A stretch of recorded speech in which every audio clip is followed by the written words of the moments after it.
Welcome back to another episode of Out of Touch on this Wednesday, February 21st. Dustin Schutte with me, Mitchell Page with me, back from New York. My name is John Alden, and this is welcome to another journey as we take you for around the next probably 50 minutes or so to an hour of whatever's going on in our brains. And that could be a myriad of things. Mitchell, we're going to hear from whatever you've been doing in New York. Dustin, you told me today that you finished the first season of the show Community. I'm excited to hear about that. And we'll dive into a couple of other things. We'll do another round of the town names we're on the state of Connecticut. And yeah. 502-830-9195. That is the hotline. If you want to leave us a message, tell us your thoughts, your concerns. Tell us why we are wasting our time doing this crazy little podcast. I would love for somebody to call in and tell us why this is a god-awful thing. That would be interesting, to say the least. I would love that. Also, follow us on TikTok at Out of Touch Media. I've been posting clips, usually 3 days a week, Monday, Wednesday, and Friday. Post some of the best moments from the previous episode. So if you're on TikTok, check us out there. Also, if you found us from TikTok, welcome. If you like the whole show, subscribe on YouTube at Out of Touch Media. And so welcome aboard, everybody. Mitchell, New York. You missed last week's show because of it. You're a busy man. You're a made man in the city that never sleeps. Or is that That's Vegas, isn't it? Is Vegas a city that never sleeps? It's New York, isn't it? It's New York. Yeah. Yeah. Okay. You were right. Well, yeah. So New York, how was it, buddy? It was good. Working is hard. I want to be a 10-year-old again. I was up there for work. It was a training course, basically, for some of our new stuff. And 4.5 straight days of being around everybody you work with and going back to the hotel and talking more about work, and then waking up and talking about work, and then talking about work all day, and then going back to the hotel and talking about work. So did you even get to enjoy were you in the actual city of New York, or were you in a different part of the state? No, we were in Long Island, which is better for me. I'm the opposite of a city person. I don't even like Detroit, which is obviously much smaller and more spread out than New York City. So it just is way too much going on. So it was nice to be a little more in the suburbs in Long Island. I've never been to New York, and I'm sure I'll get around to it at some point, but I feel like it's one of those places where if you tried to visit, I guess, a number of the landmarks in a short amount of time, that you wouldn't even scratch the surface. Yeah. I have a question. Go ahead. Didn't you go to Niagara Falls, John, or did I imagine that? No, so I did, but that's in Buffalo. That's closer to Canada. That's not at all close to New York City. I think he was talking about New York City. Okay, gotcha. Yeah. I thought you meant New York to State. be fair, before I knew any better, I used to think that Niagara Falls was in close proximity to like New York City as well. So we're all geographically ignorant at some point. No. I know where Niagara Falls is. I'm not that dumb. Oh, okay. I thought you meant New York. I just thought you meant New York, the state, not the city. Yeah. But I do want to say one thing about New York City before we move on. I feel like you mentioned that it takes forever to see everything.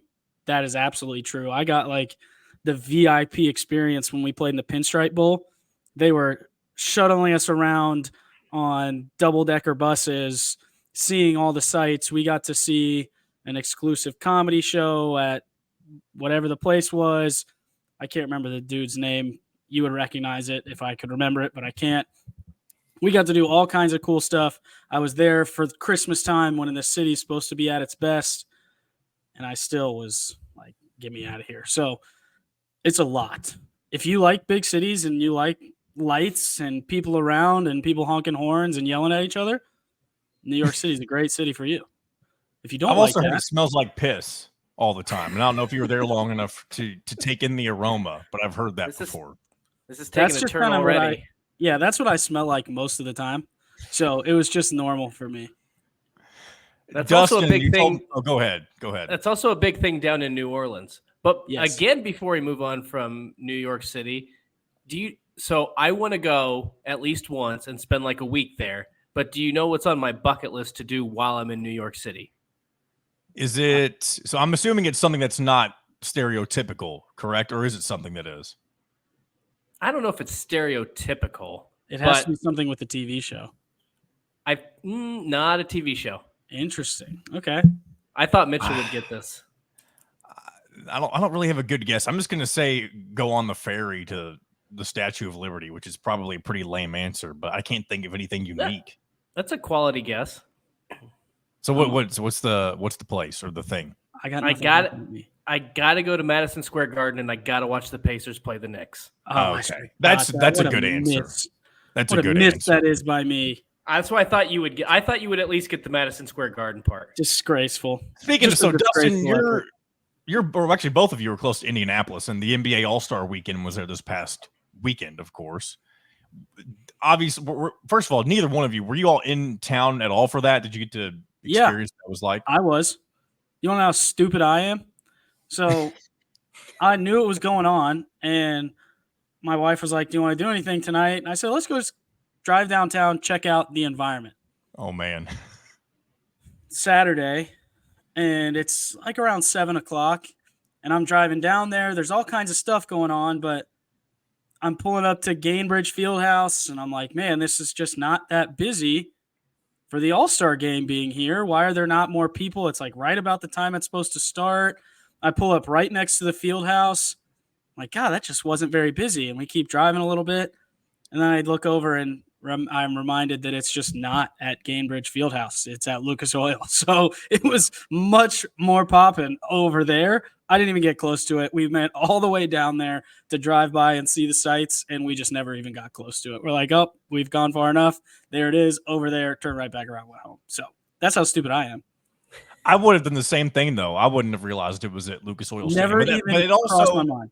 It makes perfect sense because every other large event, like when the Final Four comes to Indianapolis, it's always in Lucas Oil Stadium. And I'm sure there was, and maybe I'm wrong, but I feel like there would be just as large, if not a bigger contingency for the All-Star game. But again, I could be wrong about that. Oh, yeah. You could probably get double the seats at least in there. It from every perspective makes more sense to put it in Lucas Oil, except for in my brain. That just never... I never crossed that bridge until it was already too late.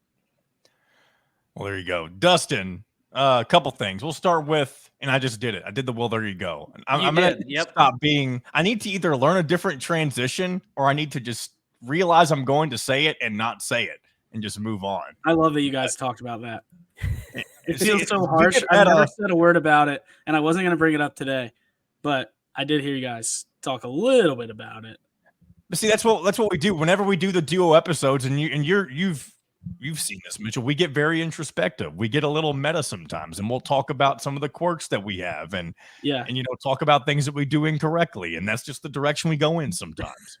I like. Well, there you go. It's so harsh that it's just right. Honestly, it is kind of harsh. Like it's even so I think that's why I recognized it so quickly just then.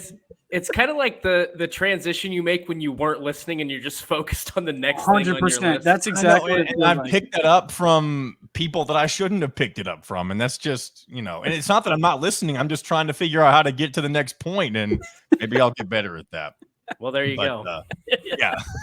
Dustin, I'm first of all interested in your viewing experience of the first season of Community. A few episodes back, we talked about him getting into the show, and I talked about my top 5 favorite episodes. Some of you might have cared. Some of you might have thought that was pointless, but it was fun for me, and I'm interested in hearing what your impressions are of the show. So it got a lot better. After I got past like the first 6 or 7 episodes, they got a little bit deeper, and the characters were developed, and so it was a lot funnier as the season progressed. But the reason I texted this to you and the reason I wanted to bring it up, it's not really a funny thing, but the show, one of the last episodes was about, they kind of like transform it into a mafia movie, like Goodfellas, and it's about chicken. The Chicken Fingers episode. Chicken Fingers. And ever since I've watched that episode, I have had a hankering for some chicken fingers. So tonight I have zero food. I just got back from St. Louis. I had zero food. So I went to Kroger and I bought like their giant bag of like, all you have to do is stick it in the oven, pre-crispy chicken tenders, chicken fingers, whatever they're called. So I'm going to chow down on some chicken fingers this evening. Isn't it funny how food and shows and movies, I mean, I guess unless you have just eaten, it maybe doesn't affect you in the same way, but food and TV shows and movies just makes you crave whatever it is that they're presenting. What's funny is I had like one of the best steak sandwiches I've ever had in my life, ever, today. And I got home and I was like, I still really want chicken fingers. Just one of those chicken fingers. Sometimes it's hard to beat them, man. I'm with you. I'll be driving and a random thought pops in my head and I just crave something from some nasty fast food restaurant. And I'll drive not necessarily hours, but at least multiple minutes out of my way to get what I'm looking for. Here's something. What's the weirdest fast food item you enjoy that maybe not the common person would particularly like? The one I want to hear yours first because you're weird too. Me or Dustin? I mean, I know I'm weird, but who are you? The one that there might be more, but the one that instantly comes to mind is Burger King used to have those Hershey's pies. Do you guys remember those? I never had one. No. It came in like a little cardboard pie-shaped box. And it could not have been, I mean, it had to be like the grossest chocolate, but it was so good. I got it every time I would go to Burger King. I had one that popped right in my head, and I think it's more popular than I think it is, but when you get it, like the person delivers this thing to you, you feel like, I can't eat that. I can't eat that. That's not edible. It's the Mexican pizza from Taco Bell. That's a good one. I know. I don't know if do they still sell that? Because I know there was a period where they quit selling it. It's back and confirmed still the same feeling when they give it to you and you open it up. You're like, that. I'm better than that. I can't eat that. Do you know what what else gives me that feeling? I haven't gone to this restaurant in probably 8 to 10 years. White Castle. Yes. Well, that White also. Castle. But if you go to KFC and get one of those mashed potato bowls, I mean, they just throw all of that crap into one bowl, and you feel so large. It's just like, I have no more dignity. No. Last time I went to KFC, I had maybe the worst experience with a food restaurant I've ever had. I don't know what kind of chicken we got, but I think it was rats. And they just fried it up and threw it in the bucket. Let me tell you a quick little, it's not even really a story. It's more like an experience I've had with KFC, at least. So I used to live in a different part of town, and it was really close to a KFC. And this KFC in particular, I'll compliment them first. The food is normally fine, but your drive-through experience at this KFC, right when you pull up to the order speaker, directly on the other side of your car is the dumpster. And it's not even like enclosed with like a brick, enclosure or anything. It is wide open right there. And just think about it. You have your windows down, or at least one window, and it may be the middle of summer. And I mean, I don't even need to say anything else. You're next to the dumpster. You know what you're going to be smelling. I love the word choice you just used, by the way. The brick enclosure, like it was alive. But I mean, when you're designing, and this KFC isn't like a newer KFC, but when they were, deciding where to place things, who thought putting the dumpster next to the drive-through speaker was a good idea? That's horrible. I can't imagine that doesn't violate like 12 health codes. And sometimes you'll see the workers coming out because right behind the speaker is the door to the kitchen, I would guess. And you'll see the workers wheeling out the garbage to the dumpster. And it's just overall is one of the most unesthetically pleasing sights you could see. It sounds like we figured out who designed it, though. It's the guy coming from the kitchen to the dumpster. It sounds like it's a 1-inch walk. In my mind, I'm just imagining somebody standing in the doorway flinging garbage over cars that are in the It's like, drive-thru. it's great. I don't even have to go out in the cold anymore. I just launch it from here. There's just trash everywhere. Yeah. That guy is who designed it. Speaking of a dumpster, there was one time I went to a friend's wedding in Greencastle, which is where DePaul is, Greencastle, Indiana. I had to get a hotel room at the last minute because it was only an hour from where I lived at the time. And so I thought I was going to drive home. I went to the reception. I couldn't drive home. Shocking. So I had to, get a hotel room at the last second. They got me a room, no problem. The window blinds are down. I walk over just to open it up. I'm on the ground floor.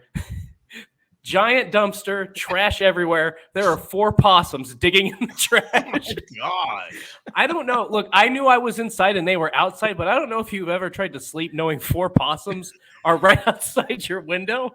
It is terrifying. That's the nastiest creature I think you can come across. Correct. It is. Those little demons. Have you heard of people who, and there's a very, first of all, I'm not one of these people, but have you heard of people who dumpster dive to find like things that were just thrown away and they're brand new? Why do you think you had to clarify that you weren't one of those people? Because if not, Mitchell, you'd be the person to ask if I am. That's right. That's right. I appreciate you getting out in front of it. That's sometimes going down the bowels of YouTube, you stumble across some things, and there are entire YouTube channels dedicated to people showing off things that they find in dumpsters outside of things like a Dollar General or like a Walgreens, just random stuff like that. Yeah. See, I like that. Go ahead. I think that's funny. That's gross, but at least you know it. Like, you have a dedicated channel to this. This is what you do. That's an identity. I think there's weirder stuff on YouTube, and if we want to get into the depths of YouTube, we can do it. I am I don't know what's proficient in YouTube nonsense. I think that's the way to say it. I've been down the holes. The rabbit holes that exist, I've been there. There's a lot of them on YouTube. Yeah, I'm going to bring up some. Dustin, you sound like you want to say something about dumpster diving because I'm going to transition. Oh, okay. Well, there you go. I was just going to say that when I think of dumpster diving, I don't think of an actual dumpster, though. I think of like if it's outside of a furniture store and like this is just old furniture that we can't sell and we're going to like I think of it as like trying to find valuable stuff. I don't think of somebody diving into the KFC brick enclosure dumpster in Louisville, Kentucky, and trying to find like you need to go on YouTube, my friend, because the people on the YouTube channels don't think of the furniture store. They're looking for that KFC. They're hunting that KFC down, baby. They see how close it is to the door. They're like, they're throwing all kinds of stuff away in this thing. Yeah, that's their prize crown jewel. I think one of the weirdest sectors, whatever you want to call it, of YouTube is the people that do the public camping where they'll sleep in a bush in like the parking lot of some store and they see if anyone will notice them. I've never heard of one this. That he was sleeping. He was trying to be there for a week without anyone knowing, and he was just in a roundabout of a neighborhood. He just slept in the bush in the neighborhood roundabout. You got to look this up. This is a real thing. This is his whole channel. Is this whole deal. Public camping, and he finds weird little places and tries to not let people see him. Like he may be camping one day in someone's front porch and they don't even know it. Can I ask, is this dude Steve Wallace? Probably. I don't know. Yeah, I try not to know what his name is, so if I ever come across him, he's got millions of views. Millions. People live for this guy. We are in the wrong. It was funny. No, like literally the first thing when I search public camping, the first thing that comes up is the roundabout thing that you're talking about. Yes, dude. How weird is that? It is so weird. This guy's just hanging out. I'm watching this on YouTube now. He's just hanging out. I imagined he had a tent. He doesn't even have a tent. No, he sleeps on the ground under the bush with a sleeping bag that's camouflaged. Like it. I don't even know. Like I think about his planning process. Like, yeah, I'm gonna make these videos. You do the first one. I assume the first one is a test run, like sleep in the woods out by your house or something, semi-public. How far he had to go to get to the roundabout in the neighborhood. Like how much weird stuff he's done. I don't know. I think that's the weirdest because of the progression. Dumpster diving, you're jumping right in. That you're literally in the trash. That's just what you do first time. This guy had to have some kind of progression where he got more comfortable. Like this guy could be sleeping. I'm in a hotel right now. He could be sleeping in the bush right outside. You found possums. I might find Steve Wallace right outside my window. That's so this guy has done, and yet maybe you've seen these, Mitchell. He's done McDonald's drive-thru stealth camping, yes, ferry terminal stealth camping, donation bin stealth camping. Like what in the world? I can't believe. First of all, for somebody to have over 1.5 million subscribers, I'm surprised I've not just accidentally stumbled upon this dude. That's how I found him. I get in the scroll. I'm a victim of the scroll. This guy pops up. I have to find out more. I don't know if I subscribe to him, but he comes up fairly often, and I'll watch him because they're stunning. Do you know what's annoying to me is like this guy has found, you have to be good at that, but like the easiest job to make money in the history, probably. In the history of the world. He's like, what do you do for a lot? I go to weird places and I sleep until somebody finds me. I'm actually sleeping in your front porch right now. You don't even know. Giving this guy free pub too. Like everybody listening to this is immediately wanting to click off, go to Steve Wallace, and we'll have lost our listenership because we're promoting this Steve Wallace guy. It's worth it. It's worth it. You have to watch this guy. Basically, he's a professional hide and seeker. Yeah, he would be impossible to find. But he doesn't even. That's what I don't understand. It doesn't. How do you not find him? And I guess it's because you're not looking. Maybe it's more into the human psychology. Like you're so just going through your day, monotonous activities that you don't even notice the guy in the bush. But how weird is our world today? Like I feel like if this was 1950, somebody would be like, "Hey, Buster, what are you doing around these first jail?" That's the thing is obviously back in the 1980s there was no like this guy is obviously doing it for the content, but if you're doing this back in the 80s, you're just a creep. Well, that's what I'm saying. But like, you're a potential sex offender, and I say potential. Now people are just like, that dude's a crackhead. That dude's drunk. He's home. Like, there's so many different. These homeless people that I keep seeing in downtown Louisville are actually on YouTube, and they're stripping down butt naked. You know, for the clout. They're only talking about it. Millionaires.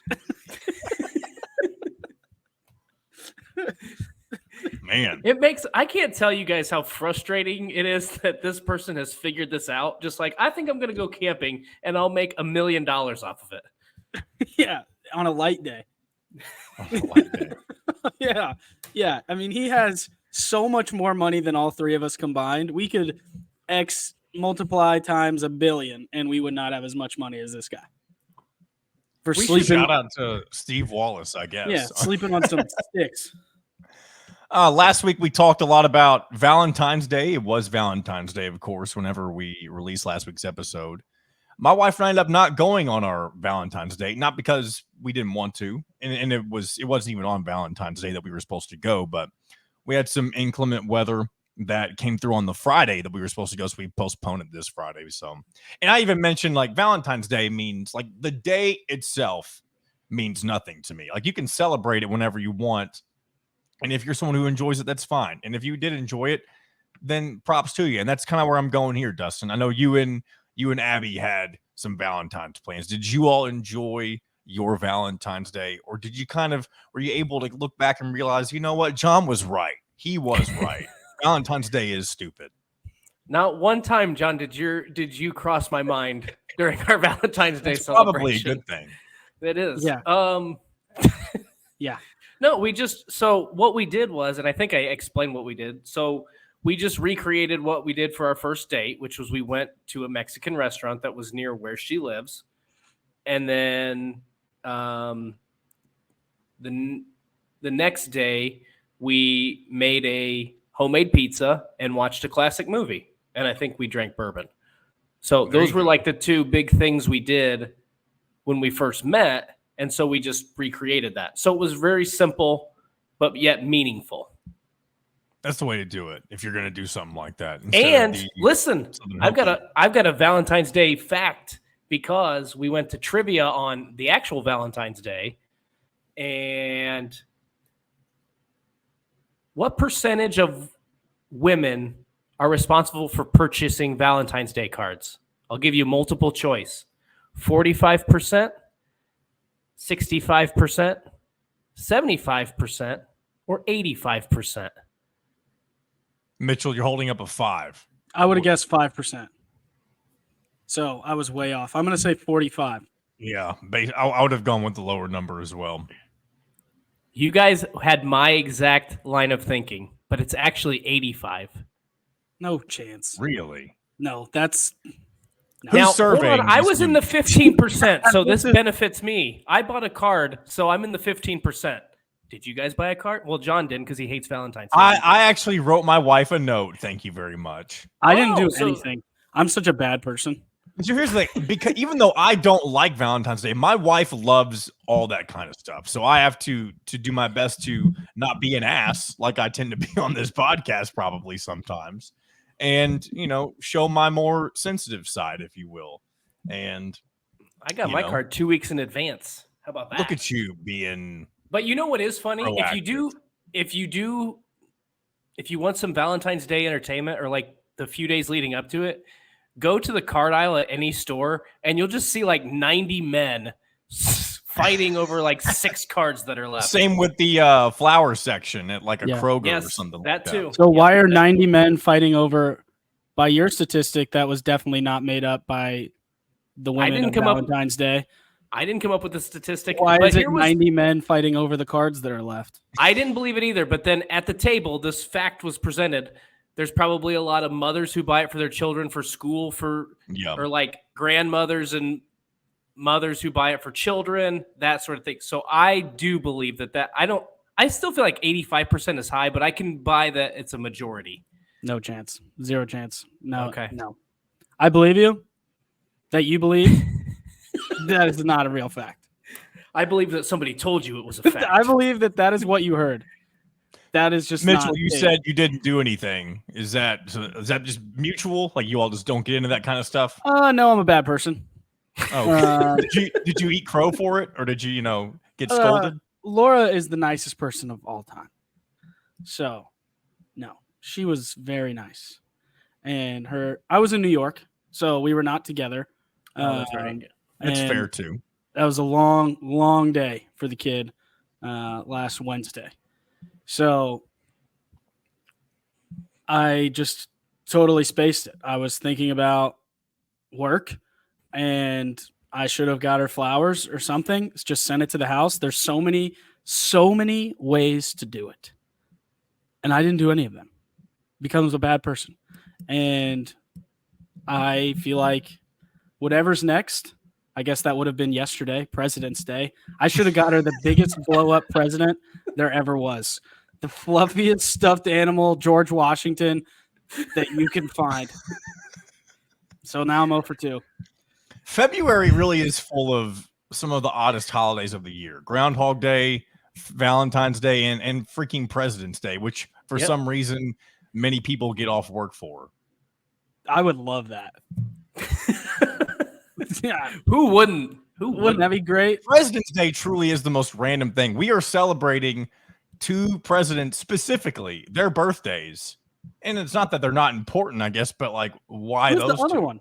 I thought it was just George, the homie. I'm pretty sure who is the other one? I want to say Lincoln, but I feel like that's not correct. I thought it was President's Day because we celebrated all the presidents. Is it just somebody's That's what birthday? everybody assumed. It's George's birthday for show. That's why I was going to get a blow-up stuffed animal. You know why I feel really stupid? I wasted so much money going to college because I studied history and I didn't know the answer to that. Here we You go. also don't know the answer to the Valentine's Day card thing, so That's I'll let true. this pass. President's Day was originally established in 1879 specifically for the birthday of George Washington, but later it was added to honor Abraham Lincoln, who was born 10 days earlier. Oh, that's stolen valor from Abe. It's not even his birthday. He's trying to get a whole Actually, day. it's not even George Washington's birthday. His birthday's the 22nd. So is it nobody's birthday? What are we even doing? What is this? I'm going to backtrack even more because Mitchell mentioned this. Have you seen the Stolen Valor YouTube videos? No, but I would like to. Now I'm looking at Stolen Valor. What is the Stolen Valor YouTube That is an videos? entirely different rabbit hole that you can go down.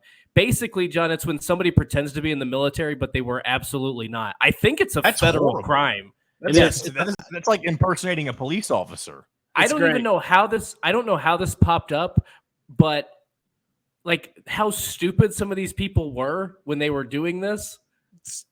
For what, too? Like for 10% off at the movies or something? Yeah, discounts. Yeah, yep, exactly. That's what it was. But there's a ton of them out there.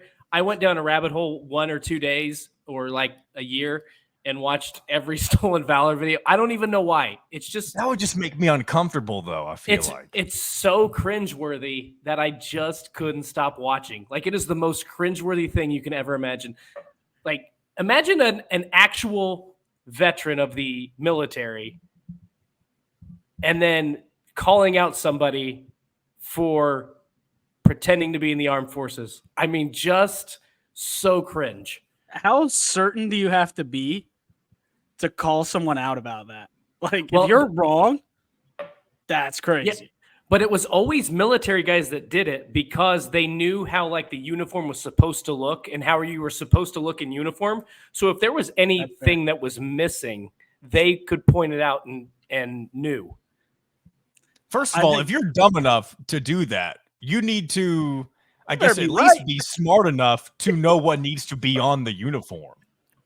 Well, that's why I don't think just civilians call it out because they don't. That's why I think veterans and people who are in the military, and that's the worst take way it very to get called seriously. Out. It's one thing to get called out by the average human being standing in line at a McDonald's, but like to be publicly shamed by somebody who actually wore the uniform and who did the time, if you will, that makes it sound like it's prison. It's not what I'm trying to say. Who you're actually disrespecting. Like, man, I can't. Anyway, I couldn't watch that. That would be.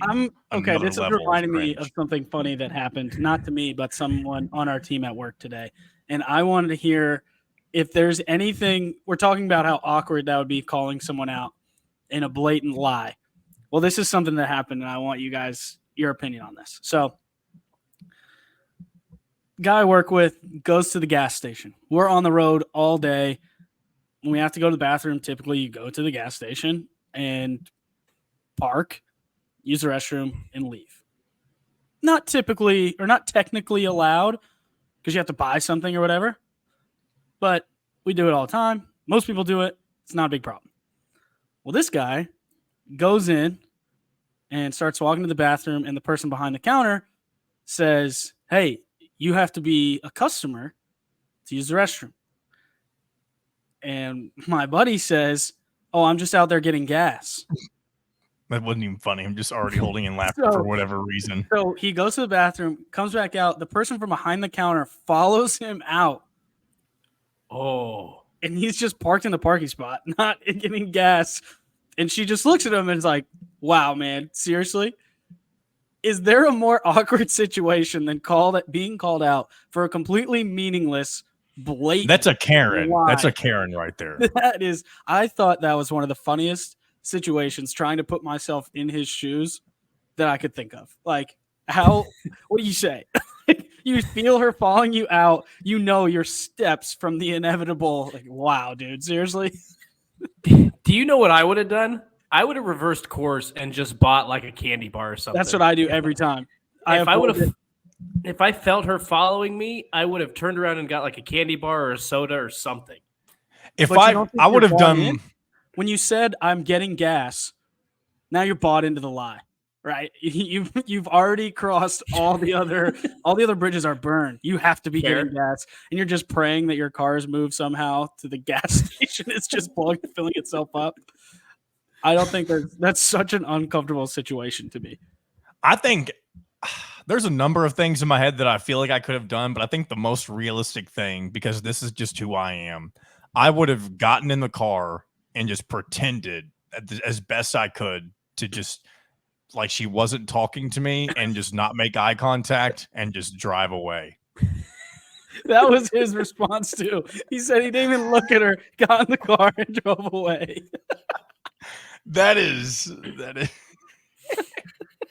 Shout out to your. You can't say, "Well, I was gonna," or like you are 100% in the wrong. You lied right to her face, just a couple minutes ago, and now she's caught you. I think the only answer is do exactly what you say. Get in the car. That also like just proves though that gas station workers have nothing better to do. Oh, they have plenty better to do. They're man in the fort, and I spent a lot of time at gas stations. There is all kinds of stuff going on in those places that you wouldn't even think about. People stealing. I'll go and say this. If I was a gas station worker, if you work at a gas station at night, that has to be one of the scariest jobs you could have. 100%. The 24-hour gas, you're just sitting in there by yourself, sitting duck. All the lottery stuff is cash only. Like you have cash in the register. Maybe you're a sitting duck. They come in there and it's you in the register. Like, and you don't care about this register. You don't own this place. So you're just going to get robbed like twice a month. Like, I'm surprised self-checkouts aren't more prominent in gas stations like for that reason. Have you started to see them more though? Circle K especially has that own self-checkout. Yes. You put the stuff down and somehow I don't know who was in there. Elon Musk or something is in every single one of these because he's looking down and can see exactly what you have. Yep. And then it just rings up and you do it yourself. Have you seen those, John? No, I've never seen those. Oh, they're cool. They get me every time. Speaking of gas stations, we shared our thoughts on Buc-ee's last week. And Mitchell, if you've ever been to one, I'm curious your thoughts. Wonderland. Disney World. Hey, so you're on Team Buc-ee's. I would spend the rest of my life in a Buc-ee's. So from your perspective, you're the opposite of me and Dustin. And it's not that we don't appreciate it. It's just a waste of time to us, especially if that's the only place you're going to stop ever for gas on like a road trip or something. It depends on the trip. If I am working, I don't have 2 hours to spend in the Buc-ee's. That is required. Yeah. But if we're on a road trip and we see the Buc-ee's sign that says Buc-ee's 110 miles away, we will hold it. And that's true. To get to the Buc-ee's. It does feel like those billboards that have them are everywhere. Buc-ee's only 740 miles to go. Yeah, they're in the middle of Arkansas, and there's none within 1,000 miles. Yeah. They actually buy wait. They buy billboards. They buy billboards for air flights. It's just you trying to put in the sky, land on its back. Yeah. You're landing in Dubai, but if you turn around, Buc-ee's only 4,000 miles. Yeah, same thing. The Buc-ee's breakfast burritos in particular. You would have a hard time finding a better breakfast burrito at any restaurant, anywhere. They're always cooked perfectly. The standard, it's like a Chick-fil-A. Like, I think they're better than Chick-fil-A. I think it tastes better than Chick-fil-A. But you always know what it's going to be, no matter where the Chick-fil-A is. They have a standard of food. Like at McDonald's, you might get one that's amazing, and you also might get one that was from 3 weeks ago. Buc-ee's, consistency of excellence. I've never bought any like that. Is Frank? Can you see him? I can. Hello, Frank. Sorry, he distracted me. I saw the floppy ears, and I had to say something. Yeah, he's itchy. Laura's here too. Real quick, where are you stopped at this week? I know you're a traveling nomad. Yeah, we're in Troy, Michigan, which is pretty far north suburb of Detroit, more on the way to Flint, but still in the circle. Real quick, too, so you made your confession about how horrible of a man you are for Valentine's Day while your wife was in the room. I didn't realize that. Yeah, she didn't laugh. So. Oh, man. So, I was hoping that maybe she would laugh and I would get off the hook. Hasn't laughed once, so I'm sure I'm going to have to talk about this after the show. Oh, no, I'm just kidding. Kidding. She laughed a little, but only. Have you guys heard of this stingray who's pregnant in a North Carolina aquarium and it supposedly got pregnant on its own? No. So there is a stingray named Charlotte, in North Carolina. I don't know if it's in Charlotte, North Carolina, but that's the name. Got a good feeling that it probably is. Probably is. Wherever the aquarium is, Probably doesn't Charlotte. say, but that's honestly, that's pretty lame. If the stingray's name is Charlotte solely because that's where it lives, you're just out of ideas, man. Like, you could have thought of something better than that. I agree, but I will say, one of my best friends, his fiance is from Virginia, and her name's Virginia, and it works.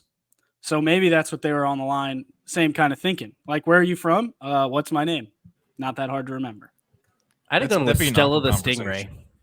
But there is supposedly a rare form of asexual reproduction known as parthenogenesis that It's a got made-up this word. stingray. Yeah, this doesn't sound real, does it? That got this stingray pregnant. And the reason they know that it got pregnant on its own is because there were no male stingrays in the aquarium box that it was in.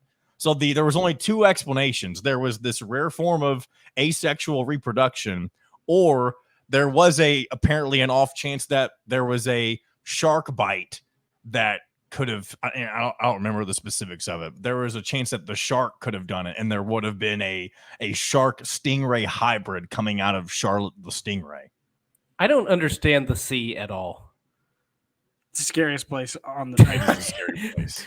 Like, normal science doesn't apply to anything that lives underwater. Yeah, I have nothing to add. You pretty much nailed it. Yeah. Other than we can name it Charlotte and it's just fine. I'd have gone with Stella, but whatever. Yeah, I mean, I don't like that these things can be just under your feet when you're standing in the ocean up to ankle deep on the beach. They can just be around you and whip you Steve Irwin style. That can always happen. Jellyfish, can't see them. Boom, stung everywhere. Jellyfish are the worst. Everywhere. Sharks, pretty scary. Did you know that there is a form of one of the only immortal beings in the universe is a type of jellyfish, and I don't know what it's called, but I know what they you're talking about. cannot die without being forcibly killed. Yeah, they're immortal. They cannot die of old age. They just continually produce new cells. They just that's what's gonna trigger the apocalypse. These jellyfish are eventually going to realize that unless they combine their powers, that's how they can take over the universe. They're gonna partner with AI. Those robots, artificial intelligence, and these immortal jellyfish. Yeah, and apparently the stingray. Imagine all those things together. They're just popping out things constantly without needing to do any of the actual deeds, and they just live forever, and they're super smart. This sounds like a comic book, John. There are people saying that this stingray, the pregnant, the baby that's coming out of the stingray, is the stingray messiah that is coming to absolve all of the sins for the stingray that killed Steve Irwin, if that makes any sense. Is that true? Who said that? The stingray? That's the talk. That's the stingray saying that. No, I didn't say the stingray said it. That's just what the peeps are saying. Well, we'll never forgive. Okay. It's not that easy. You don't just reproduce one time and think you're. You know what would be wild is if this stingray gave birth on the day of Steve Irwin's death. I'm trying to see when that would have happened. So he died in 2006 in September, so that wouldn't work. But he was born on February 22nd in 1962. So wait, did you give us a due date?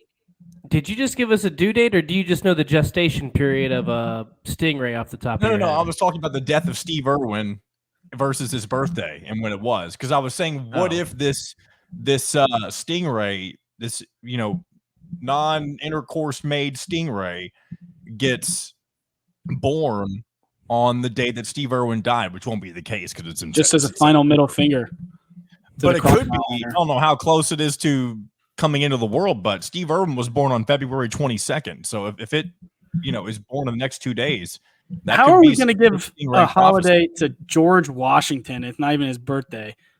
I mean, that guy did some stuff, I guess, but Steve Irwin doesn't get a day. Name one kid that didn't watch Steve Irwin growing up. Name one. Good point. There's zero. I've never seen George Washington teach kids about animals. Not one time. You think George Washington would have had a TV show if he was born lived during the late 90s? No, because his teeth were disgusting. No one wanted to look at his donkey. George Washington would have been the guy making YouTube videos in roundabouts. He would have been public camping. That is a funny image in my head of George Washington in a powdered wig in a bush. That's a funny image. I appreciate you putting that in my head. I'm glad I did. All right. In these last few minutes, let's go ahead and get into our weekly round of town names. Last week, or I guess it was 2 weeks ago, we implemented the punishment system for the first time. We're going to do the freestyle rap battle, not even really a battle, but the freestyle rap of 4 bars. We're going to do that one more time, unless Dustin loses again. We won't make him do it a second time. But if Mitchell loses the town name, if he's the loser of between them two, or if they both get each guess correctly, then I will do it. And I hope to God I don't have to do it, because I do have something pre-written, but I don't want to have to make a clip. That's crazy that you pre-wrote something. I'm not doing this. You pre-wrote it. I'm not going to come up with something on the top of my head, and you just been writing bars for the whole week. I told you. I said, you know what? If you don't want to come up with it with the top of your head because you don't know who's going to lose, then didn't come prepared, my friend. I needed a reminder. I've been gone 2 weeks. So you can't remember the freestyle rap. You can't remember Valentine's Day. You need to get your priorities straight. That's a fair assessment of my current life. All right, let's go ahead and dive into this, because our man Mitch, we got to make sure he gets out for his hard cutoff. 8 minutes. That's right, 8 minutes. We'll be cutting it close. But Dustin, we'll go ahead and go to you first, since you are last time's loser. Your first choice between, and by the way, this is one of the easiest times I've had in finding town names for whatever reason in a small state like Connecticut. So first up, we have Shocksburg or Hazardville. Damn. What could it be? What could it be? Dustin on the clock in the first round of Connecticut town names. Shocksburg. Incorrect. Damn. All right. Incorrect. Damn. Hazardville, located in Hartford County, and is a section of the town of Enfield. How about this fun fact? According to Connecticut history, ushistory.org, 40% of all the gunpowder used in the Civil War came from a place in Hazardville. So that's why it's called Hazardville. What's their Valentine's Day card? That is a fun fact. Like? That truly was a fun fact. I would have got that wrong too, Dustin. There you go. I was way off. Mitchell, for you, we have Anubis or Moodus. Anubis. Look at me being 2 for 2. The tides have turned, folks. The tides have turned. They have turned. Moodus has a rousing population of 1,413 people. And apparently this is a prime area for earthquakes in Connecticut, so you don't want to live in Moodus. Nice people there. Do what? Nice people there, I'm sure. Nice people. Mm-hmm. Next we have, I don't know if I can pronounce these, but we have Nuance or Nuonk. This is for Dustin, by the way. I feel like the answer is going to be a little nuanced.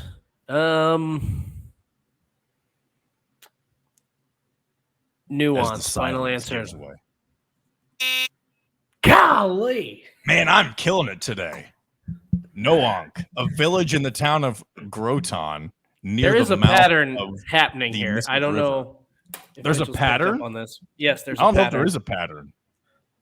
Yes. What is this pattern you so-called think? No, I'm not gonna. Yeah. No.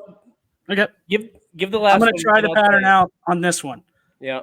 And I'm probably gonna be wrong. But Mitchell can't lose, so we already know there's gonna be no rap battle, because if Mitchell loses, then it's just an altogether loss, and I win, unless Mitchell wants to rap battle for fun. I win. I looked so fat when I just did that. Hopefully, no one's watching on YouTube. That's the I great thing got about, fixed I'll say chins. this, about beard hair, is it really covers up the double chin. I think that was triple. That face I just made was heinous. No one watch on YouTube. No one. Definitely do not go to youtube.com, type in Out of Touch Media, and click on episode 30. Definitely do not do that.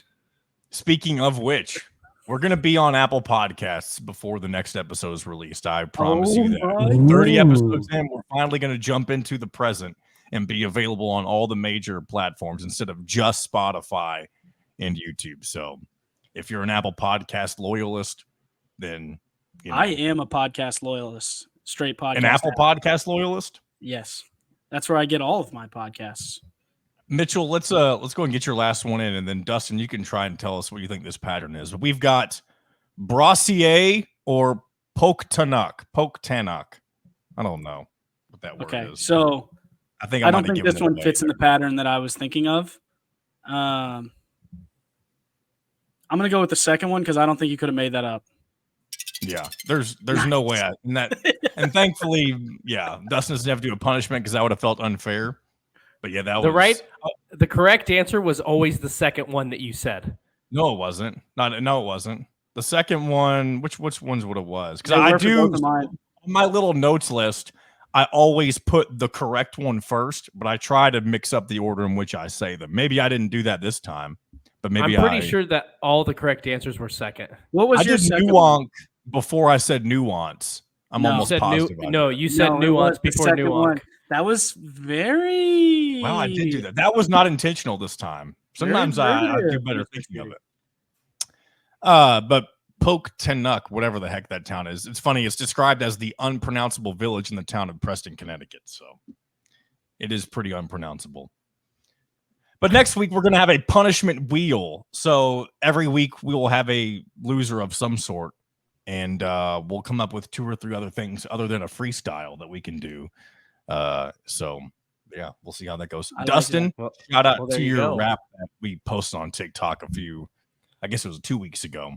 Did it get 1,000 likes? It didn't get 1,000. But how about 10? I'd go for 10. 10 would be amazing. Yeah. I'll tell you what, the best video we've had so far was the Toby Keith one, but again, it was a very timely thing, so I'll credit it to that.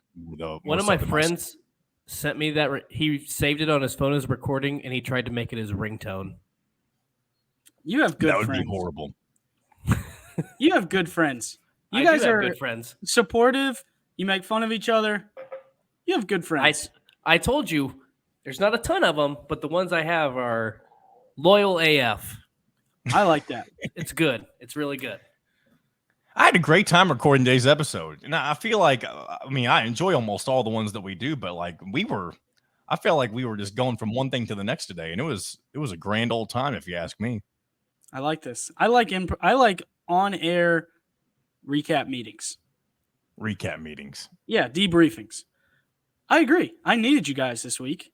I told you before we started, feels like some weeks you just get your teeth kicked in. Talking only about work. It just things aren't going the way you need them to go. I cold call a whole bunch. So you can't decompress. Right. You just get your face smashed over and over and over again. I was excited to talk to you guys. I missed you last week. I'm happy to be back. We were happy to have you too. back. Yeah. It's good. So yeah, we'll go ahead and wrap this thing up here in just a moment. One thing I want to bring up real quick. I know I mentioned the guest interview stuff a few weeks ago, and then just kind of haven't mentioned it since. Just want to give a little bit of an update, just so it doesn't seem like I just time out before we have to give a shout out to Kyler Staley. Let's give a shout out to Kyler Staley, Dustin. What do we got? He's been listening to us since Pod 1. You guys worked with him at No way. That's right. Hoosier Illustrated. Yep. I like Kyler. He's the man. Kyler listening to us too. I ran into him at the Penn State Indiana game, and then again at the Purdue Indiana game, and he said he's been enjoying the podcast. So we have to give him a shout out and appreciate him listening. I do appreciate Mr. Staley. He brought us on at Hoosier Illustrated at the beginning for Mitchell and I to do some football recaps. So appreciate him and Alec Lasley for supporting the podcast. So shout out to Alec didn't those- tell me he listened, so. And no even if he shout out to doesn't, Alec I do Lasley. appreciate it still. No, I hate him.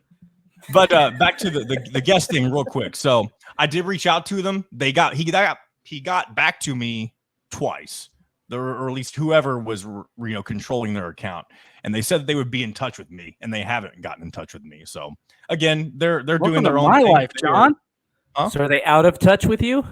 Hey, That's true. They are trying to be out of touch with me. So I haven't messaged them in a couple of weeks. I'm going to try to reach out to, and the band's called Echo Stone. I don't think I said that again yet. I'm going to try one more time. They've recently announced a whole bunch of stuff, so it wouldn't surprise me if they were waiting to get all of that stuff out in the open before doing, things like interviews and that kind of stuff. So, and if they don't get back to me, it is what it is. We'll try something else. We'll chase want the to be next able fish. do what? We'll chase the next fish. Exactly. And I want to be able to get guests on that will, be unique and things that not only that I want to do on my own, but things that we can all three interact with as well. I do have a couple other ideas in mind. So that is stuff that is in the works. And hopefully you guys keep enjoying all the nonsense, because that's what this brand is of the podcast, I feel like, so far. And that's why we do this every week, because this is a place, like Mitchell said, it's a place for us to kind of just talk about our lives, and hopefully some of it's relatable. And, sometimes we put ourselves out there in different ways. And it's kind of like an online therapy session, if you will, except it's not BetterHelp. This is out of touch help. We don't really help at all. We aren't professionals. No, certainly not that. If you have listened to this entire thing thinking we are professionals, you need to seek professional help. We're professional morons. I feel like that sounds cliche, but it's probably the truth. Yeah, I mean, I know what I am. I'm Yeah. happy with what I am. And so there you go. Well, there you go. That's how we'll wrap things up. So thanks as always. We'll do it again next week. Dustin Shooty, Mitchell Page, John Alden. Remember our names, because, man, I don't even know what else to say. Just remember. I'm going to go eat names. chicken fingers. Yeah, that's right. Dustin's going to eat chicken fingers. Mitchell's going to go apologize to his wife for being a horrible husband, I guess. And I'm going to figure out something else to do. So thanks for listening. We will talk to you next week.